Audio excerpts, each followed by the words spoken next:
વધુ બે ગુજરાતીઓની હત્યાનો બનાવ બન્યો છે। અમેરિકામાં ગુજરાતી મૂળના બે લોકોની હત્યા કરી દેવામાં આવી છે।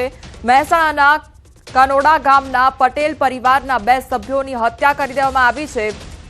યુએસએના વર્જિનિયાના એકોમેક કાઉન્ટીમાં હત્યા કરવામાં આવી છે તો કનોડા ગામના પિતા પુત્રીની ગોળી મારીને હત્યા કરી દેવામાં આવી છે। 56 વર્ષીય પિતા અને 24 વર્ષીય દીકરીની હત્યા કરી દેવામાં આવી છે। અજાણ્યા ઈસમે સ્ટોરમાં ઘૂસીને ગોળી મારી હત્યા કરી દીધી તો યુએસ પોલીસે ગોળીબાર કરનાર ઈસમને ઝડપી લીધો છે। બંને પિતા પુત્રી સ્ટોરમાં જોબ કરતા હતા, જેમાં પિતાનું ઘટના સ્થળે મોત નીપજ્યું છે જ્યારે પુત્રીનું સારવાર દરમિયાન મોત નીપજ્યું છે। સંવાદદાતા કેતન અમારી સાથે જોડાઈ ગયા છે। કેતન, એક જ પરિવારના બે લોકોની હત્યાનો મામલો, શું અપડેટ? ચોક્કસથી જણાવી દઉં કે યુએસમાં વર્જિનિયાનામાં જે એકોમેક કાઉન્ટી છે એમાં હત્યાની ઘટના બની છે। ખાસ કરી મહેસાણાના કનોડા ગામના જે પટેલ પરિવાર હોય છે, બે પટેલ પરિવારોની આ હત્યા કરવામાં આવી છે। ગુજરાતી પિતા પુત્રીની ગોળી મારી હત્યા કરવામાં આવી છે। 56 વર્ષીય પિતા અને 24 વર્ષીય દીકરીની આ હત્યા હોય છે કરવામાં આવી છે। અજાણ્યા ઈસમ દ્વારા સ્ટોરમાં ઘૂસી જે હત્યા કરી હોય છે તેવી માહિતી હાલમાં મળી રહી છે। યુએસ પોલીસ દ્વારા આ જે ગોળીબાર કરનાર હોય છે ઈસમની ધરપકડ કરવામાં આવી છે અને આગળની જે કાર્યવાહી કરવામાં આવી છે। જી કેતન, સમગ્ર માહિતી બદલ આપનો આભાર। તો અમેરિકામાં હત્યા કરી દેવામાં આવી છે। જે બે ગુજરાતી મૂળના પિતા પુત્રી હતા તેઓની હત્યા કરી દેવામાં આવી છે અને હત્યારો પકડાઈ ચૂક્યો છે, પરંતુ તે અંગે વધુ તપાસ હાથ ધરવામાં આવી છે। 56 વર્ષીય પિતા તેમજ 24 વર્ષીય દીકરીની હત્યા કરી દેવામાં આવી છે। છોટાઉદેપુરના બોડેલી વિસ્તાર કે જે રેડ ઝોન તરીકે ઓળખાય છે, ઉનાળો આ વિસ્તાર માટે આકરી મુશ્કેલીઓ લાવે છે। પાણીના તળ ઊંડા જતા રહે છે, પરંતુ હવે આ વિસ્તાર ગ્રીન ઝોન તરીકે પરિણમશે। જી હા, સરકારે આ વિસ્તારમાં રબર ડેમ બનાવવાની જાહેરાત કરી છે। 100 કરોડના ખર્ચે હેરણ નદી પર રબર ડેમ બનશે તો ડેમ બનવાની સાથે અહીં રાજવાસણા તેમજ કાશીપુરા સહિત અનેક ગામના લોકોની પાણીની સમસ્યાનો અંત આવશે। મહત્વનું છે કે ઈસવીસન 1958માં અહીં આડ ડેમ બનાવાયો હતો, પરંતુ વર્ષો બાદ આ આડ ડેમ સૂકો ભટ્ટ બન્યો છે।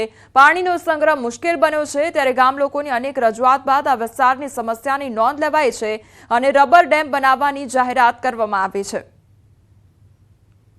ગુજરાત સરકારના મુખ્યમંત્રી ભૂપેન્દ્રભાઈ પટેલ અને મંત્રી કુંવરજી બાવળિયા સાહેબે આ ડેમ માટે 128 કરોડ રૂપિયા જેટલી માતબર રકમ ફાળવતા આવનારા દિવસોની અંદર આ ડેમનું ખાતમુહૂર્ત માનનીય મુખ્યમંત્રી દ્વારા થનાર છે। ઓછામાં ઓછા ઉપર ડેમની ઉપરના 60 ગામોને તકલીફ છે ને એની નીચેના 30 થી 40 ગામની આજુબાજુનું જળસ્તર રહેતું નથી અને કમસે કમ ચોમાસું જઈને પાણીની તકલીફ 12મા મહિના પછી ઢોર જીવજંતુમાં ઘણી તકલીફ પડે છે અને ખેડૂતો દેવાદાર બનતા જાય છે।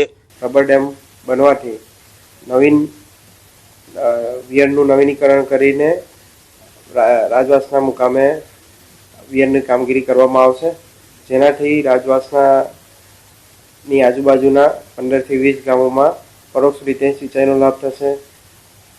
આ ઉપરાંત આ નસવાડી અને બોડેલી તાલુકાના વિસ્તારોમાં ભૂગર્ભ જળ ઉપર આવશે। આનો 100 કરોડ અંદાજે ખર્ચ થશે। બોડેલી તાલુકાના રાજવાસના અને કાશીપુરા વચ્ચેથી હેરણ નદી પસાર થાય છે। આજે હેરણ નદી ઉપર વર્ષો પહેલા રજવાડાના સમયની અંદર અહીં આ ડેમ બનાવવામાં આવ્યો હતો। જે તે સમય વખત આ વિસ્તારની અંદર જ્યારે સિંચાઈના પાણીની મોટી મુશ્કેલી હતી, તે જ કારણે આ વિસ્તારના ખેડૂતોને લાભ મળે તે માટે ડેમ બનાવવામાં આવ્યો હતો, પરંતુ સમય જતાં આ ડેમની અંદર રેતી કાપ ભરાઈ જતા સૂકો ભટ્ટ ડેમ જોવાઈ રહ્યો છે। જ્યારે આ વિસ્તારના લોકોએ સરકારમાં રજૂઆતો કરી, કારણ કે ચોમાસું પૂરું થઈ જતાં આ વિસ્તારની અંદર સિંચાઈનું જે પાણી મળતું નહોતું, જ્યારે આ વિસ્તારના ખેડૂતોને મોટી મુશ્કેલી નડતી હતી, કારણ કે આ વિસ્તાર પથરાળ વિસ્તાર છે। ચોમાસું પૂરું થતાં જ આ જળસ્તર છે તે બિલકુલ નીચે ઉતરી જતા હોય છે, તેના કારણે આ વિસ્તારના લોકોને મોટી મુશ્કેલી નડતી હતી।